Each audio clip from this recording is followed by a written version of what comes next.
Hi, everybody. All right, I'm going to give you a quick rundown of the notes in case you need it. Um, as you can see from the title, we're looking at curve sketching, really. So, first, we're going to talk about concavity. Now, remember, concavity, the second derivative is what tells us if the graph is concave up or down. So, if the second derivative is positive, it's concave up. And if the second derivative is negative, it's concave down. And you can kind of think of this because here's an example of concave up. And if you look at what's happening to the slope, this is a pretty negative number, like pretty small negative number, maybe -4. I'm just going to make it up. But then it's not as steep, but still in the negative direction. So we're getting closer to 0. So the values of the slope are increasing. At some point, they switch to positive, and then they get even steeper, and so they get bigger. So for concave up, the slope of the tangent line is increasing, which means the first derivative is increasing. And we know that a function is increasing when its derivative is positive. And so we have that going on. And then something similar with concave down.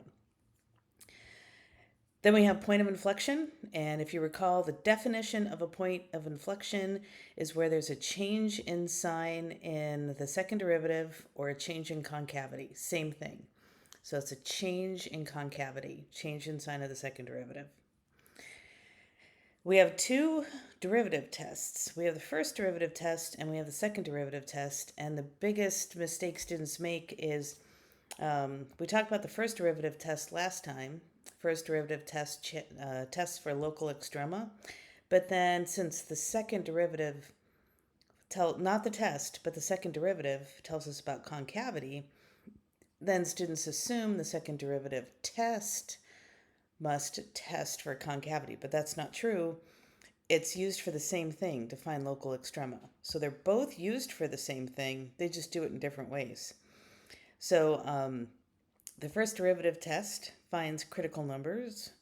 And remember where the first derivative is 0 undefined, and you're looking for a change in sign in the first derivative. If it goes from positive to negative, you know you have a local max. If it goes from negative to positive, you know you have a local min. What second derivative test does is if the first derivative is 0, so you have a horizontal tangent line, and the second derivative is positive, meaning it's concave up. So if at a value you have a horizontal tangent line and the graph is concave up, you have a local min. And then similarly, if you have a horizontal tangent line, but the graph is concave down at a value, you have a local max. If both the first and the second derivative are 0, we say the test fails, it's inconclusive. We know nothing. We'll have to try to figure out some other way of what's happening at that value. When you are curve sketching, these are the things I'm going to want you to look for. And so if you think about it, it's basically like everything that you could tell me about the graph. Tell me intercepts. Now I say x-intercept when convenient because the idea is that we're doing this without the aid of a calculator. If we have a calculator, we might as well just graph it on the calculator. And sometimes the x-intercepts are not convenient to find without a calculator. So if it's convenient, if, for instance, the thing factors nicely, you can set each factor equal to 0, something like that. You can always find the y-intercept, though, by letting x equal 0, so I definitely want you to find that. Find any asymptotes, and then we get into the calculus part. Use the second derivative to find where the graph is concave up or down. You can use either test, whatever happens to be most convenient or you just would rather use to find local extrema.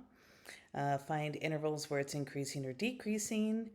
Identify domain and range. Just in case there's like a square root, and we know that you can't take the square root of a negative number, so you shouldn't have a graph at those values, things like that. I want you to tell me any critical numbers. Obviously, you're going to have to find these to find local extrema, but explicitly state what they are. and any inflection points, and then also if there happen to be any holes. So find all this stuff, and then you should be able to come up with a pretty decent graph without a graphing calculator. Okay, so just some quick examples. Applying the second derivative test. So remember, second derivative test. So we're going to look for extrema, local extrema here. So here's a function. I take the derivative using just a simple power rule. And when you have something like this, especially with the negative exponents, go ahead and factor it. It's going to be a little easier to handle and find critical points where the first derivative is 0 or undefined if you factor. So there is a denominator of 2, and each one has a 21 in it. So I'm going to factor out 21 over 2. And then each has an x. We have an x to the power of 4/3 and an x to the power of negative 1/2. Factor out using the smaller exponent. So that's what I did here. And then to see what you're left with, if we do 21 divided by 21/2, we have 2 left. And as far as the exponent goes, remember when you divide with the same base, you subtract the exponents. So 4/3 minus negative 1/2. 4/3 minus a negative. So 4/3 plus 1/2. It's going to be 11/6. And then from this factor, we factored everything out, so you have a 1. So I have this. And remember what this really looks like is 2x to the 11/6 minus 1 over, let's see here, we have an x to the 1/2. And then we also have that 21/2, so I'm going to put 21/2 here. Now it's much easier to see. The first derivative is going to equal 0 where the numerator is 0. It's going to be undefined where the denominator is 0. So x equals 0 makes the denominator 0. I'm highlighting the negative there. So we know the first derivative is undefined. And then if you set the numerator equal to 0, we get this value. And you can see that there's no way you could get this value just by looking at this. You're going to have to factor it. All right, so we have that. Now we are using the second derivative test. So we find the second derivative, and then we're just evaluating. I am, excuse me, I can't plug in 0 because 0 is going to make the second derivative undefined. So I'm just plugging in this. And all I care about is if the sign of the second derivative is positive or negative. And if you have a positive base and you are taking an odd root, it's going to be positive. But of course, when you also raise it to an even power, it's still positive. So this whole term is positive. And you can kind of reason out about this term. This term is also going to be positive. Even though we have a negative exponent, negative exponents never make anything negative. They just flip them. And our base is positive. So we have a positive plus a positive. We know it's going to be greater than 0. So by the second derivative test, we know there's a local min. Right here. No calculator needed. Look at that. Go us. In fact, the calculator is going to give you some decimal approximation. We have the exact answer. We're even better than the calculator.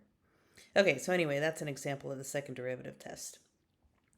Okay, look at this one. If I wanted you to graph this, and here's the function. Let's first find the intercepts. So we let x equal 0. We can see that y is going to be -2, so that's easy. It is a cubic, so I am going to use synthetic division. The coefficients do not add up to 0, so I know positive 1's not going to work. I'm not really sure why I didn't try -1, but anyway, I didn't. Tried -2, that didn't work. Tried +2, and hey, cool, that worked.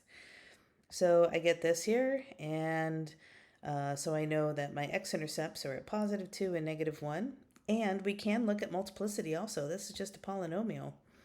It has a multiplicity of 2, so we know even multiplicities, it bounces. It's a polynomial. Domain and range are all real numbers. If I look at the first derivative, then I can make a sign chart based on the first derivative. and find where it's increasing and decreasing. Also identify local mins and maxes. Concavity, if I do the second derivative and make a sign chart on that, I can see where the graph is going to be concave down and concave up, and also a point of inflection happens to be at that y-intercept. There's not going to be any holes or asymptotes. I'm ready to make my graph. I plotted the points that I knew from above. We know it's concave down when x is less than 0. And we know it's going to be concave up when x is greater than 0. We also know where this local max, local min, point of inflection are, the intercepts. Pretty decent graph. And there you go. All right, so have fun with the homework. Bye.